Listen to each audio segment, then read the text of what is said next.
Hey guys. All right, welcome to Civility and Discourse. My name's Chad Mintz. I'm the Geiger County Counselor, so half of you guys know me. A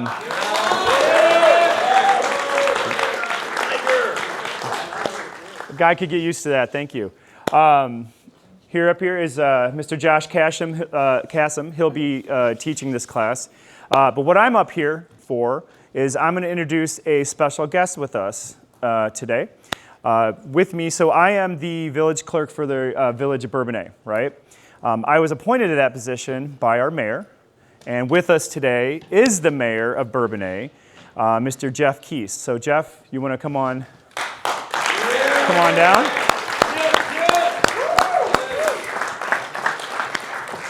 So Jeff is the mayor of Bourbonnais.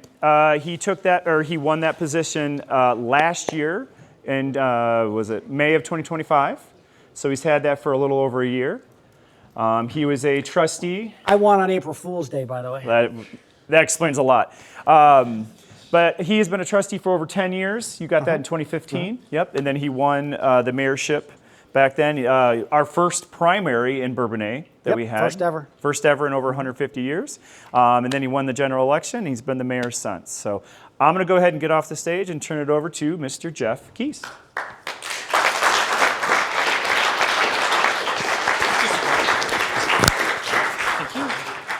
First of all, I had about this many people at our last board meeting. So we started talking about data centers, and we had someone that came to our community to bring a data center, and we decided that we were going to put regulations in.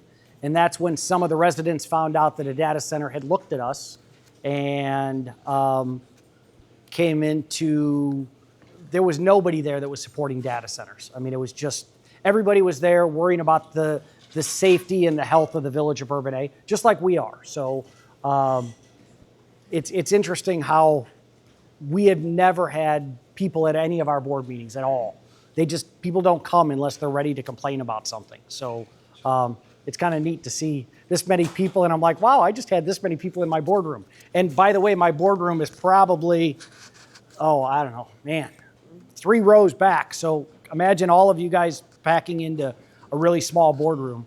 But I love it. I love every minute of it. Do you guys got any questions for me? Anything you want to know about someone who actually does this job part-time, but still? Do you ever get scared of public speaking in front of a lot of people? Me? Really? No, not at all. I'm a very outgoing person. I wouldn't have gotten into this if I didn't have fun talking to people. I mean, I feel that the reason that I got involved in the first place is I'm going to go down a rabbit hole here, guys. But in 2012, I wanted to put a bar restaurant in the village of Bourbonnais. The village administrator at the time, we turned in all our paperwork the way that the ordinances say that you're supposed to turn it in. I turned all of our paperwork in. About a month later, he handed all that stuff back to me, and he says, we don't want to do a bar restaurant in that area. And I'm like, well, why didn't you follow your own plan? So I literally went back to a job site. I'm an electrical contractor by trade. And the guy that I was working for was a general contractor, was a guy named Terry Vaughn. He was the village mayor in like 1991, 92. And I went back and was kind of complaining, and Terry said, hey, if you want to make a difference, get involved. So in 2013, I had no idea what I was doing, decided to put my hat in the ring, ended up getting 42% of the vote. Then in 2015, ran for trustee. I got elected and have been a trustee ever since. I did run again against the old mayor in 2017. Got 42% of the vote again, and then this last time in 2025, I ended up getting 60% of the vote and beating him in a primary. So, any other questions? We're going to try and use the mic for the video recording. I just like to see him run. As a local politician, how do you get people in your district to come out and vote? Really? As a local politician, how do I get people to come out and vote? Are you talking about for the election? Yes. Okay. You have to really engage your public. You have to talk about what you are running on. And first and foremost, you need to be passionate. If you're not going to be passionate about what you're going to do, no matter if it's political, no matter if it's your life, no matter if it's your family, your children, your wife, anything, you need to be passionate to be in 100%. Because if you're not, people are going to see it, and your kids are going to see it. Your spouse is going to see it. Your public's going to see it if you're running for office. So you need to be invested 100%, first of all. And social media is a great way to, I hate social media, but it's a great way to engage with public and have them see. We have 19,000 residents in the village of Bourbonnais. Of those, probably 11,000 are registered voters. I can walk a lot of doors and knock on a bunch of doors and talk to a lot of people, but it's hard to get through to 11,000 different people at any given day with work, with all the things that they've got going on. And some of them, quite frankly, don't care about elections. So it's a matter of trying to get your opinion across and what you want to fix or what you want to change in a community. But it's not always easy. It's easier now than it used to be. Everybody would walk door to door and knock on doors. That still happens, but we now have social media. People use radio, people use TV. I didn't use any TV. Door hangers that, if you knock on somebody's door and they're not there, you're putting a door hanger that at least has your information on it. It's easier now than it would have been for, 20, 50, 100 years ago to get. Imagine that when, Abraham Lincoln became president. Imagine they had newspapers, and the newspapers would give that information a week ahead of time because they still had to get it to the newspaper. They had to put together the article, and then they had to print that article and get it out to the public. So information moved a lot slower then than it does today. With the internet and with social media and some of those things, you get that information very quickly. So, any other questions? Oh, now I got a whole bunch all the way in the back. Just go. I give up. It's fine. What did you do differently this time that got you to flip that extra 20%? Okay, so I answered this in our county. The first two times that I ran, I was very, very nice. I basically said, this is the difference between the other guy and me, and I tried to be less controversial. Our previous mayor, in my opinion, is a very good game manager, which means you're not going to win big, you're not going to lose big, but they're not going to win the Super Bowl. How many of you guys are football fans? Okay. How many of you are Bears fans? How many of you are going to stay Bears fans if they moved to Indiana? So okay, all right. It definitely changed a little bit, but so in Bourbonnais, where I'm at, the Bears had their training camp for 17 years, I believe, almost 20 years. I think it was 17 years. So I literally called Kevin Warren. I can play it if you want me to, but I've got a voicemail message from Kevin Warren, who is the president of the Chicago Bears. And I said, hey, if you don't want to go to Arlington, you don't want to go to Hammond, come to Bourbonnais. And he put me in contact with their legal people, had them call me, had a good conversation with their legal team. And then probably 3 weeks later, I think, I ended up calling them back and said, hey, you didn't tell me no, so I'm going to keep asking until you tell me no. And they basically said, well, I'm not going to tell you no. That's how things happen, is no matter if I want to bring a Costco to the village of Bourbonnais, or you guys, well, I got 2 hotels coming to the village of Bourbonnais, which we don't have any hotels in the village of Bourbonnais. They're going to be announced very soon, so yeah, don't put that on a social media yet. But anyway, the village of Bourbonnais is set up for growth. We have a brand new interchange that has 2 gas stations on it. And when I say a brand new interchange, it was built in 2018. But the last mayor, all he could bring was 2 gas stations. Right now, we've got slated industrial development that's going to be a warehousing project that's slated to be announced officially here in the next probably month and a half. We've got a hotel that's coming. We've got a strip mall that's coming.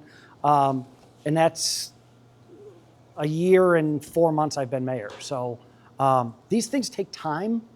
I'm just extremely aggressive. So does that answer your question? All right, next question. I'm gonna give you one, sir. How do you balance being a mayor for the people and knowing what they want and representing them versus what you or the board of trustees think is maybe best for the growth of the city that you're kind of positioning for? How do you find or manage that balance? Good question. Sometimes it's tough. The majority of the time, and I guess my feeling on politics is I'm a Republican. I was chairman of the Kankakee County Republican Central Committee. I know and believe that Republicans are free market capitalists. We try and let the market figure out how to get from point A to point B. And most of the time, the market will actually fix those things and take care of the things that need to be done. Being a Republican, my mindset that Democrats is that Democrats want to regulate because they don't trust that Republicans are going to have the best interest in letting the market, free market, do the things that they need to do. So Democrats tend to overregulate.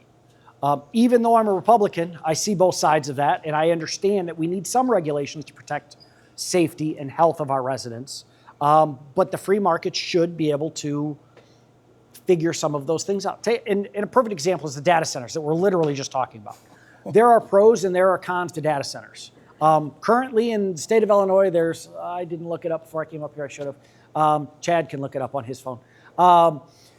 There are over 100 data centers in Illinois, just in Illinois. That doesn't include anywhere else. I know you're doing that, but let me ask you a question. Do you have a cell phone?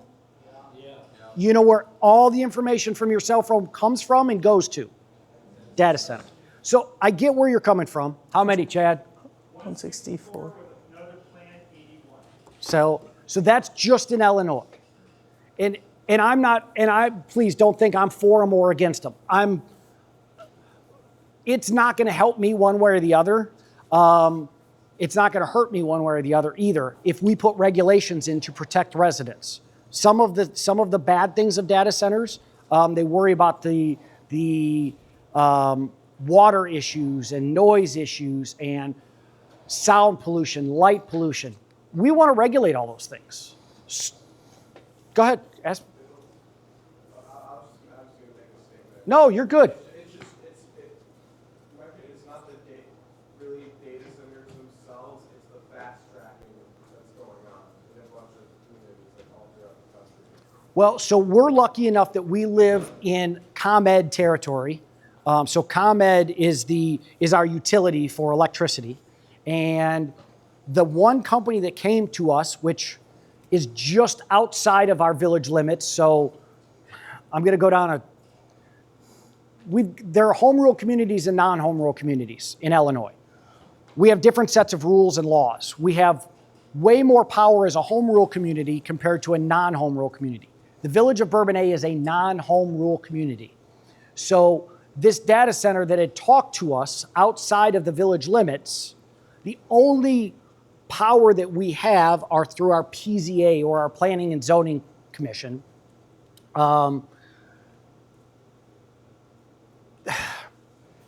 We want to put those regulations in to protect against those things. We've had residents that have pushed back that don't understand that we can't just ban them. If we're a home rule community, we have way more authority, and I believe, and my attorney, our village attorney believes, that we could have the power to directly ban them.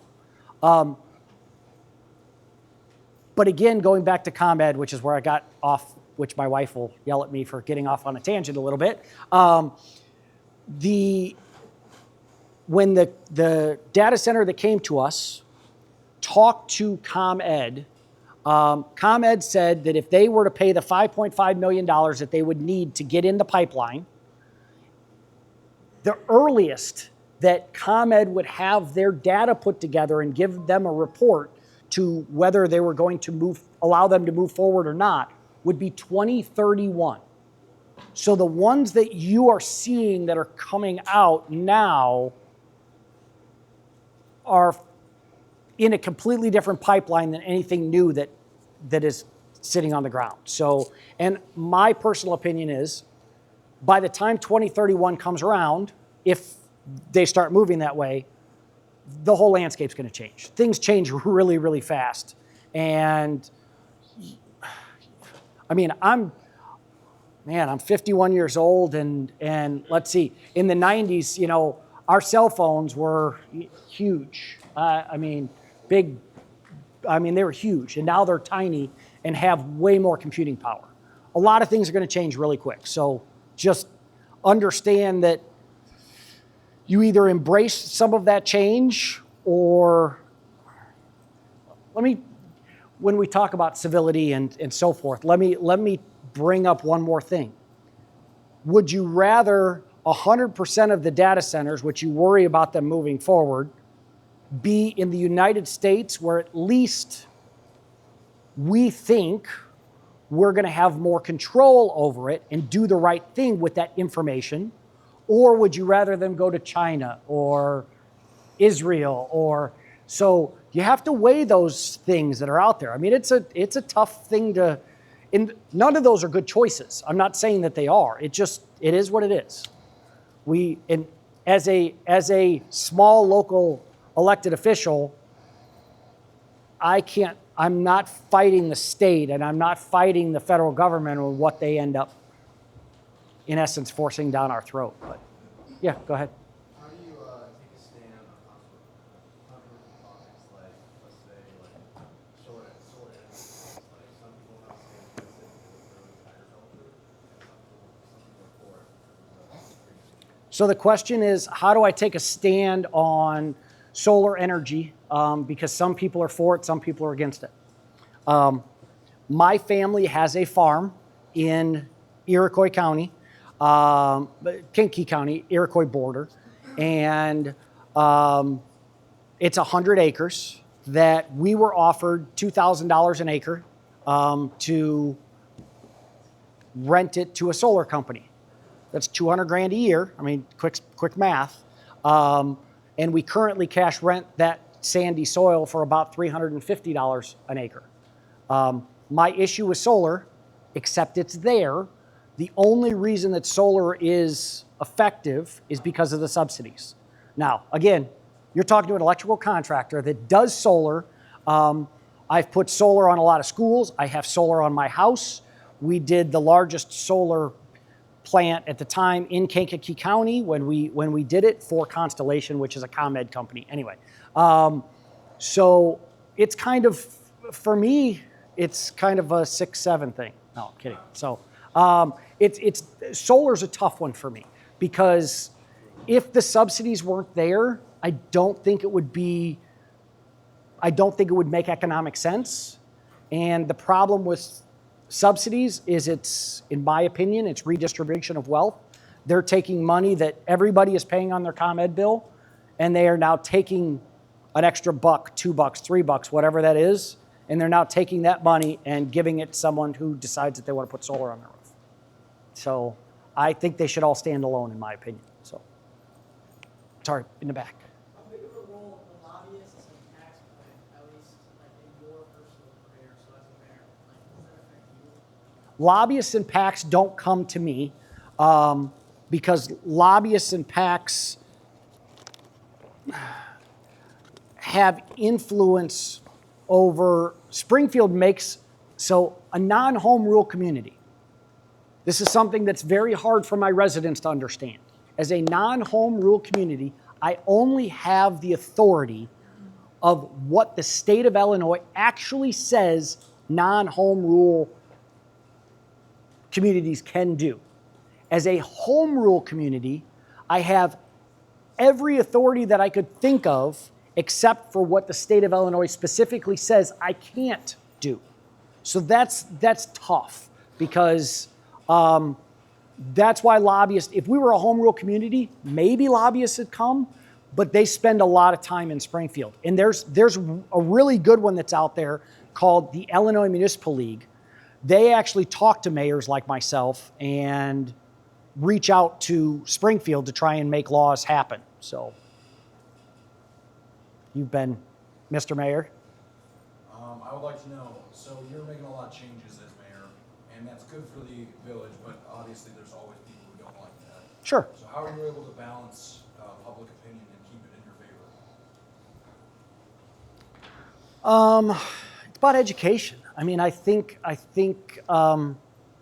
you know, when we had a board meeting 2 weeks ago where this many people were in the board meeting, and I believe 25 of them, roughly, Chad, had public comment.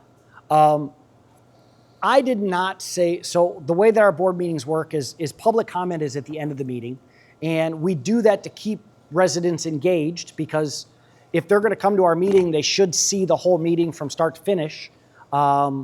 And they went through that process, and then when we went to public comment, I let them say everything that they needed to say. Again, the way that I think about things is if I would have made a statement ahead of time, residents would have turned and said, okay, what snippet of what you said can I now ask questions on? And public comment's not about that engagement. It's literally public comment. We need to be able to hear what they're saying, what they want to say. And it was overwhelmingly against data centers. And basically what I had said is, this is one of the only tools that we have in our toolbox. And I explained this to your group. But imagine me walking onto a job site with a bucket of tools. That bucket of tools is all the tools that I can use as a non-home rule community. That's all I have. If I'm a home rule community, I could have a whole garage full of tools with every tool I could ever imagine.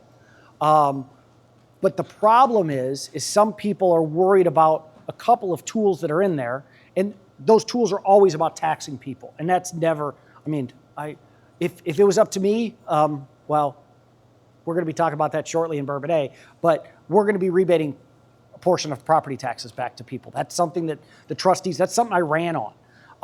I don't like property taxes. I hate them. We all pay them. The majority of your property tax, which I know you guys don't know yet, but the majority of your property tax goes to your schools. And the state of Illinois doesn't follow through on their promises because they were supposed to originally give 51% of schools funding is supposed to be provided by the state. And I think last I looked, it was about 32 or 33%. So the state's not doing the things that they said. That happens to us all the time. And we just have to deal with it. So. As mayor, how do you make sure that you balance time between constituents and just doing work at your office? Well, first of all, I'm a part-time mayor. So I'm not doing this for a living. I make $16,000 a year as mayor. I'm not doing this for an income. I mean, I have a full-time business that, quite frankly, if I didn't have my son and my wife to take care of the day-to-day operations, I could never be the type of mayor that I am. I'm that one guy that if I get a phone call, and actually I took one today, I had to, when we were standing upstairs in the dorm area on the third floor, I ended up calling Joe Frazier, one of our residents, back and talking to him about an issue that he had. And I'm that guy that's going to call people and have those conversations. I know that the previous mayor that was before me did not do that. He just ignored those things until they became fires. And I think you're better off to have those conversations than to let them become big fires. In the back? How do you think your how do you think the citizens are going to view you after your decision on data centers? Do you take that into account or not really? Well, not only are they residents, but I'm a resident as well. I have to live in that community. So the residents and the village board are pretty much on the same page. I mean, they have to, but the one thing that they have to understand is I can't ban them. So all I can do is put every roadblock and put every provision in that if it does come, that's what I can, that's really all we can do. Unfortunately, I don't have the power to go, you are banned. I mean, I wish I did, but unfortunately, that's not a power as a non-home rule community that we would actually have.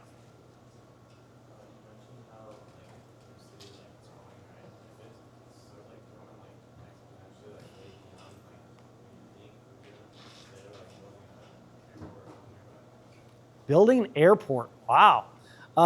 So airports don't come from us. The state and the FAA have to approve those.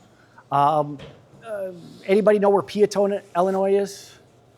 Okay, so when I was your guys' age and younger, they were talking about Peatone Airport, that there would be an airport there, and a whole bunch of people invested in land there, and it's still sitting there.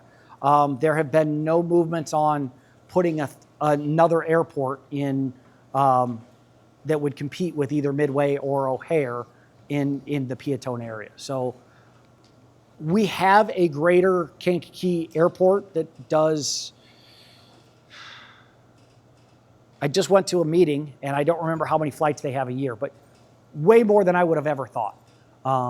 Several per day that go in and out of there, but they're small private planes. So.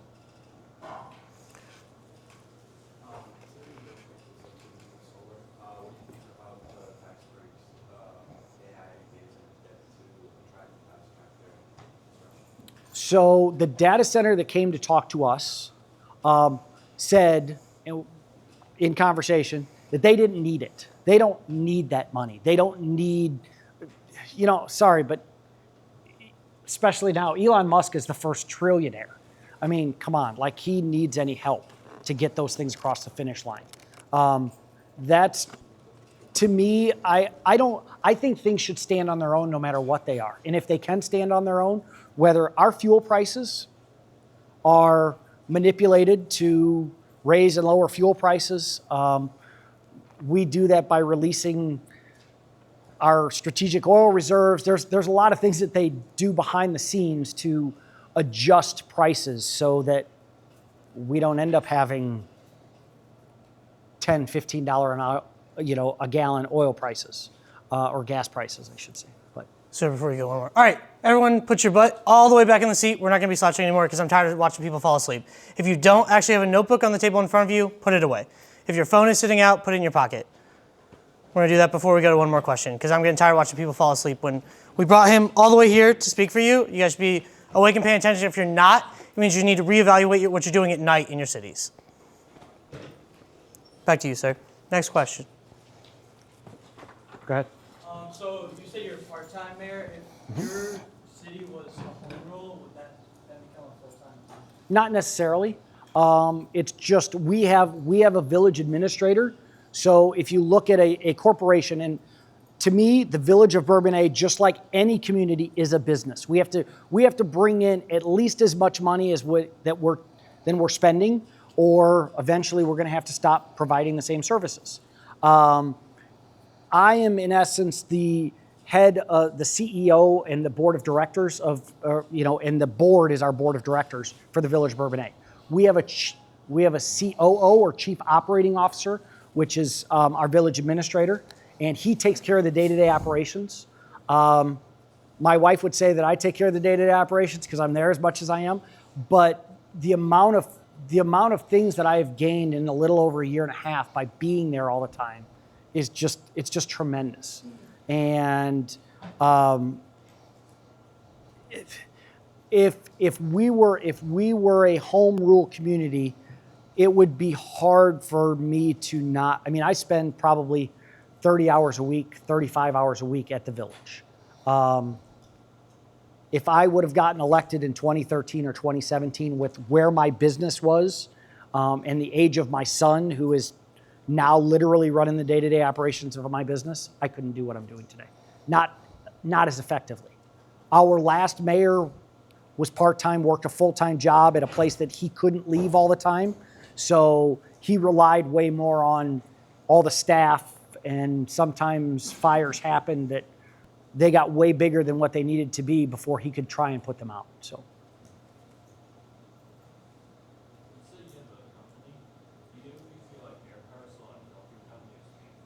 No, absolutely not. So the very first legal opinion that I got from my village attorney when I became mayor, and I mean the first, like 2 days after I got sworn in as mayor, the first legal opinion he gave me, because I asked for it again, was what happens, can Keystone Electric, which is my business, do work in the village of Bourbonnais if there's no incentives that are given, if there's no, as long as the village is not involved, can Keystone Electric do that work? And as long as we don't give them business district, any sales tax sharing, any TIF agreements or anything like that, I can do that work. But if we do, which that's the hard part, because my sweet spot would be doing the new hotel that's coming in. Those are the kind of projects that we do. We're giving them, it's going to be a private-public partnership to get this hotel where we want to get this hotel, and we're going to be giving them incentives. So I can't touch it with a 10-foot pole. So I'm not, it's a felony, by the way. I'd be going to prison, and I don't want to be like, how many governors did we have that went to prison? Sorry. Too many. So, yeah. Too soon. Too soon. Before coming out to speak to a big crowd like this, or I'm sure you've spoken to bigger ones, how do you prepare to talk or, have a speech going? Huh? I don't prepare at all. I mean, I just wing this stuff, No, I mean, I've spoken to big groups before. This is fun for me. I mean, when you stand up here and you see this many people, that aren't falling asleep, then it's just great. It's just a lot of fun for me. So, did you have one back there before I? No. So, when it comes to city, when it comes to city jobs, do you do any city projects? And then if you do bid it out to companies just like the state does? Or? Yes, we have to. And we have to use prevailing wage. So any government funds that are spent from the village of Bourbonnais need to be bid out to prevailing wage contractors. And then could you then, from your company, try and bid into that or no? No. Even if it's a fair playing field, you're not going to get Nope, because there's always that perception that you could be cheating the system somehow. So even if I could, I wouldn't. So that's just me. So.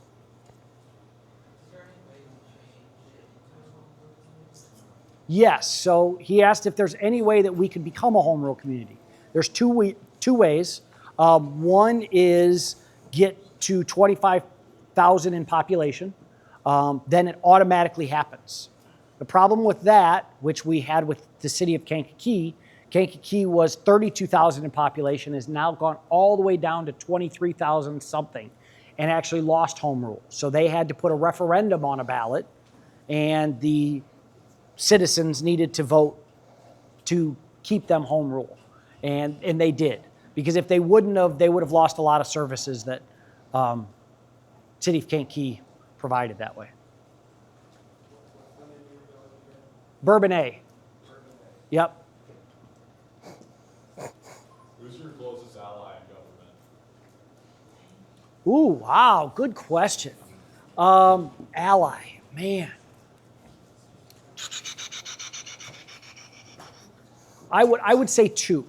And when I say in government, I look at Springfield because Springfield holds all of the cards. We talk about solar. Solar has just changed. The governor in the state of Illinois has taken away our authority to regulate solar fields. So the county is pretty much done being able to regulate solar fields. We have till July 1st, where we'll actually still have some control over solar fields within the Village of Bourbonnais and our EJT, which is our extended jurisdictional territory. So, so my two people would be our state rep, which is Jackie Haas, and she's a Republican. And then the other one would be our senator, who's actually a Democrat, which would be Patrick Joyce. So those two people are instrumental in getting our voice down to Springfield to try and stop them from changing so many things. Cool. Go ahead. You've been doing the whole. All communities that touch each other are, if something bad happens in Bourbonnais or Kankakee, it affects us. So if we push out our residents because we're overtaxing them or overregulating them or whatever, that's going to affect Bradley's growth and Kankakee's growth. All of us are, I mean, and when I say all of us, I mean everybody in the county is affected by something that happens in another community. Just because you live in the Village of Bourbonnais doesn't mean that you don't work in Bradley, Moments, wherever. So if they lose their job wherever they're at because that plant closed, that affects our residents' income and affects, life. So it's important for all of those communities to get along. So we're going to go back, pivot that question. Where do you see, in civilian discourse, where do you see your biggest challenge or adversary? Is it an office? Is it an agent? Is it disgruntled civilians? Is it a specific rival?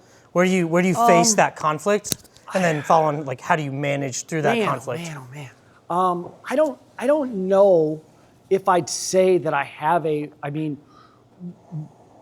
mayor of the Village of Bradley, him and I get along relatively well. He actually supported the other guy against me in the second election. So I beat the current mayor in a primary, and the other guy that was running, he supported him. When you talk about politics, I tied those two guys together and said, hey, you don't want Bradley's mayor running the Village of Bourbonnais. That was part of that message that was out there. So the relationship that we had before is strained, but we're still working through it. I mean, it's politics. I love the residents. I love when the residents come and don't have an agenda and say, here's a problem, let's talk through it. Because then I can explain to them what powers we do have, what powers we don't have, and how we can fix things and how other things that we can't fix. That to me is the most fun of government. I mean, I hate to say that, but I love talking to people. I don't think you can tell or not, but I don't have a problem talking to people at all. So, awesome. You can go wherever you want now. I don't know. Where do you want to go? We got a lot of them. You want to start picking? Sure. We got probably 3 or 4 more. We'll go red shirt. So you said you were losing the ability to regulate solar. What specific things do you regulate in that? So the same things that I would regulate from a data center standpoint, where I can put restrictions on them on how close they can be to a street, which is setbacks. I also can require certain types of fencing and only allow them into certain zoning districts. So if it's a residential zoning district, I might say, hey, we don't want solar in our residential zoning districts, but you can put it in an industrial zoning district. Those types of things are getting taken away from us. It is extremely frustrating that the state won't give me power to handle the Village of Bourbonnais that's best for the Village of Bourbonnais residents. They basically have said, there's been too much pushback on solar, so we're going to take that authority away from everybody. So, we'll go up here in the next shirt. You've talked a lot about economic issues that you deal with. How much part of your job is dealing with social issues, or is that not as much of a focus? No, so everything has a dollar figure that's attached to it. From a services standpoint. Most of the social issues that we end up dealing with everything's a math problem, guys. I mean, if a business wants to come to the Village of Bourbonnais, it's a math problem. They're not going to come to the Village of Bourbonnais if they're not going to make money. But we look at it the same way and say, hey, what are our residents going to get for those dollars? We don't have the space to do the social issues if we don't have the income to take care of those things, because all of those things cost money. Whether we're helping the homeless, whether we have, in my opinion, if you haven't been to Bourbonnais yet, guys, come. We have the absolute best park in the region called the Grove. We've got a bandstand. We do over 50 events per year, and that's my Village of Bourbonnais plug. I'll be done with that. But we've got a splash pad. It is awesome. And some communities that have way more money than the Village of Bourbonnais has not done anything like New Lenox just put in a brand new, really cool park. It doesn't hold a candle. So, I mean, if you ever get an opportunity, come by, see our park. So, sorry. That's my one shameless We'll go plug. white shirt, second row. White shirt, second row. Or is that gray? The second dude. Yeah, you. Second dude. Hi, second dude. You got a name, right? Yeah, I'm Enrique. Enrique. So now we Sorry, know. my apologies, Enrique. Go ahead. My question was, in your elections, what did your opponents try to use against you in your elections? So the first shot that was fired, the mayor didn't really get into the weeds. A little bit. So the first one that they did is my sign said elect mayor. Did it say elect mayor Jeff Keast? I think so. And the incumbent mayor and his minions, sorry, I had to use that word, so decided that I was calling myself mayor already and that was confusing to the residents. I checked with the State Board of Elections before we ordered the signs. They said it was perfectly legal. So we decided to go down that road. Interesting, talking about different things. That's what I started with, and then they started coming after me saying, hey, you've never even been elected to any office above dog catcher and da-da-da. And I'm like, well, I'm a trustee already, dummy. In your party, by the way. So anyway, it ended up being the way that it ended up being. For me, one of the things that my next opponent brought out was I'm a IBEW contractor, so I'm a union contractor. So kind of weird to be a union contractor and be a Republican. It's just kind of, anyway. I had a disagreement with my union, and they tried to sue me in federal court, and it was settled outside of federal court. But that was the thing that the other guy ended up using. And when he did that, then I dropped the fact that he had 2 bankruptcies and all this other stuff. So unfortunately, politics gets ugly from that standpoint. But conversations with my wife, already running twice. So I ran in 2013 and I ran in 2017. In 2025, when I ran, my wife pretty much told me, she goes, if you don't win, we're done. And I'm like, okay. So I figured I'd pull out all the stops. So I didn't want to leave anything on the table. All the way in the back. What do you think the most important quality in a politician? It's cliche, but being open and honest, having those conversations. I mean, people need to understand what you feel and why you. Don't be rigid. I mean, I have no problem in saying, give me as much information as I can possibly have, and then I will make an educated decision on what I feel about a certain topic. But to me, I'm not going to go in there and go, I don't care how much information you're going to give me. I'm going to go this way no matter what. To me, it's, and I know politicians and honesty do not go hand in hand. It is very important for you to always be nice, always be honest, always be willing to listen. I mean, because if you don't listen, how are you ever going to get a different opinion or a different side?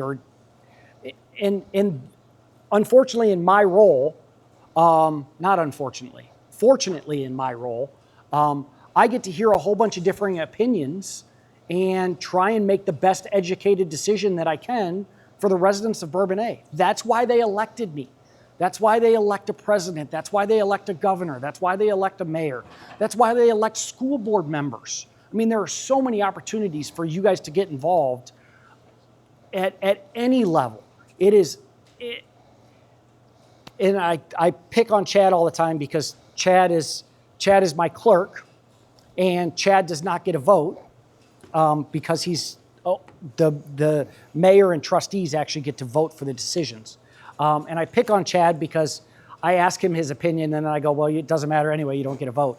But if you are not part of the conversation, you have to be part of that conversation, one way or the other. And I know people, and none of you because you're here, but people that say that they're not political. To me, if you have an opinion, what's your opinion on data centers? What's your opinion on this? What's your opinion on it? That's politics. Sorry, but you having an opinion doesn't mean that you're getting into the left or the right side of something, but make your voice heard. You can run, again, school boards and county boards and assessors, and there are so many different possible routes for you to get involved, but your voice being heard is very, very important. And one way you guys can do that, and I'm sure you guys already are going to do that, is vote. That's a one great way that you can always exercise your opinions. So that's actually, I think, the best note to end on because we're just about at time. So we'll give you over for any more final words, and then we'll close it up. Thank you guys for having me. I mean, this is fun.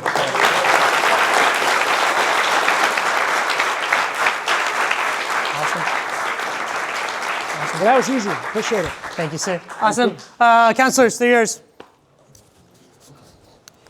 Man, I did talk the whole dang time, didn't I? That's fine, sir. Holy moly. No, they were asking questions. Good questions, by the way, guys. I'll take your mic off you. No, if they ran out of questions, I would have pulled you, but they were... Minus the couple of snores that I heard, it was great. Yeah, sorry to interrupt you like that. I'm sorry. But...